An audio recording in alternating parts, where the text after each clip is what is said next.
We spent a good portion of our drive in the countryside outside of Nashville, including lazily curving rural roads, and a downhill portion of the tree-lined Natchez Trace Parkway. Winding our way along the repeating arcs of pavement, the Road Sport was happy to carry speed with composure. While we weren't testing the car's limits on a scenic public road shared with numerous cyclists, we found it to have an excellent sense of balance. We were reminded again that this vehicle is smaller than it looks, with a center of gravity that feels low and around which the car rotates without wallowing from side to side. Also helpful in the hills was the option to manually switch transmission ratios by sliding the shift lever to the left and bumping it forward or rearward to shift gears. We didn't find much to get excited about with the manual mode for the Road Sport's CVT, but we did find it useful in this instance.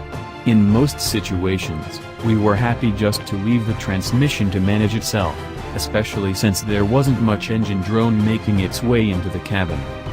It doesn't feel particularly slow either, even though in AWD form, it kind of is. To be truthful, we were surprised when our very rough and unscientific counts as we accelerated from a stop took north of 10 seconds. Ironically, the only time in our drive when we thought the car felt sluggish was when we attempted to time it. The fact that the rest of its driving characteristics beat our expectations helped to color our perception of speed, making the car seem quicker than it actually is. That's a trick well wrought, an illusion that we didn't mind falling for. Way to go, Sport. The weather was nice in Nashville, so we didn't have an opportunity to test grip of the all-wheel drive system in the rain or snow. We did find a display option in our menu between the gauges that showed front, rear bias in real time as we drove. At least in normal conditions, the Road Sport favored sending power through the front wheels, but would transfer more power to the rear under hard acceleration. The AWD lock button didn't make a difference for our drive, but it could be useful for customers who encounter winter weather every year. The base Road Sport, the S trim with front-wheel drive, starts at $22,380. Upgrading to all-wheel drive costs $1,350, regardless of the trim level. Our tester was the line-topping SL AWD, starting at $28,380. That includes leather seating, 19-inch aluminum alloy wheels, fog lights, remote start, heated front seats and steering wheel, and a 7-inch touchscreen navigation system. Our car was also equipped with $2,280 SL Premium Package, and the $570 Platinum Package. Together those added power moonroof, LED headlights, adaptive cruise control, and a number of driver assist and safety features that help keep you in your lane and out of accidents.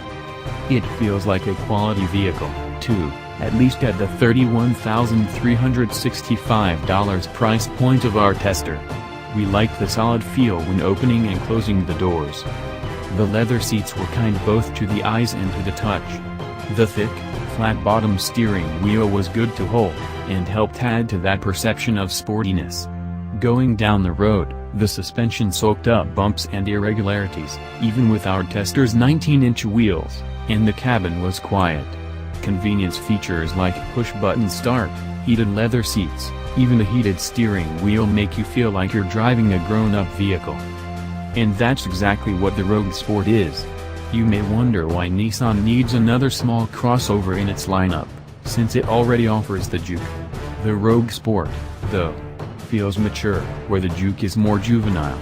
Drivers likely won't feel like they've outgrown this car unless they add children to the mix.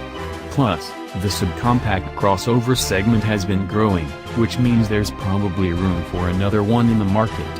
Being able to offer its own right-sized coupe geared toward urban buyers, especially adopting the Rogue name, could mean good things for Nissan.